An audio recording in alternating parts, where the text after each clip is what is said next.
Hey there, welcome to this series of videos tuning the shortwave bands 1 megahertz at a time.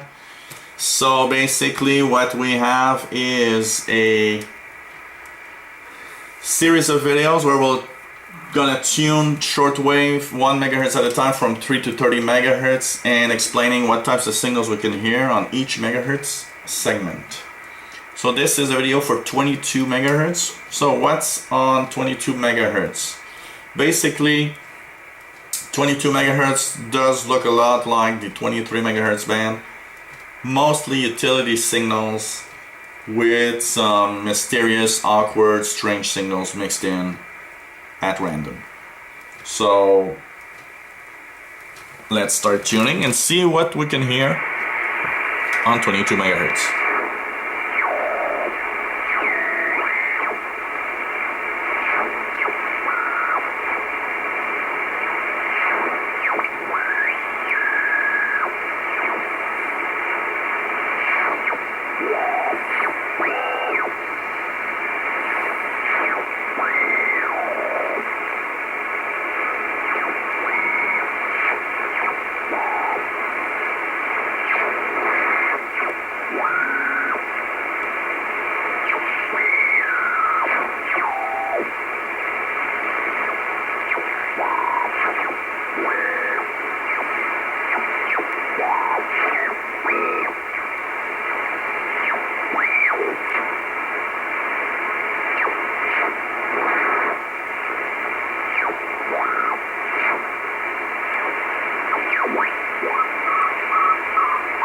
And this is one of the utility signals.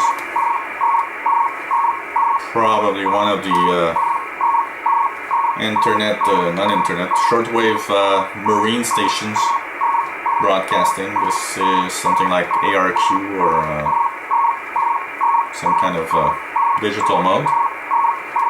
So this is basically really the place for these types of utility signals.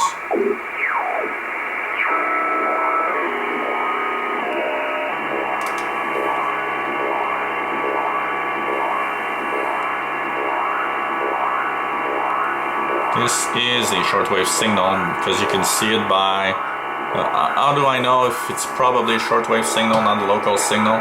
I'll usually look at the needle here and see if it varies higher to lower in a propagation type signal like shortwave would do.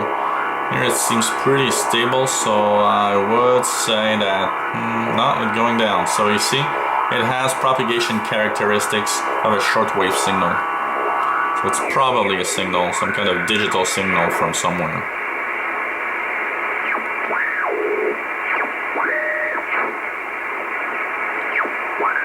If you're tuning around,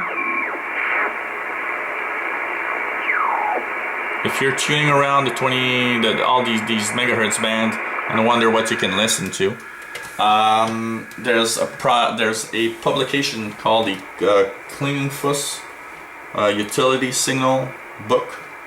Actually it's a CD-ROM now that actually this is over the horizon radar that lets you kind of see what you are probably listening to when you're faced with utility type signals and the type and what mode they're using in digital and etc. It's a good little publication there, the Klingenfuss utility CD-ROM. It's very good, a very nice and very informative list of all the utility signals throughout the shortwave bands. So this was the tuning of the 22 megahertz band. Not too much to listen on that band, as you can see today. Doesn't mean there's nothing, and listen, even if you don't hear something many days in a row, you might hear something another day and you're gonna find it really interesting. So take a look at all the other videos on this series. Every megahertz will be covered on shortwave from 3 to 30 megahertz with some explanation of what we can hear. And if you have any comments or questions, let us know. So thanks for watching 73s.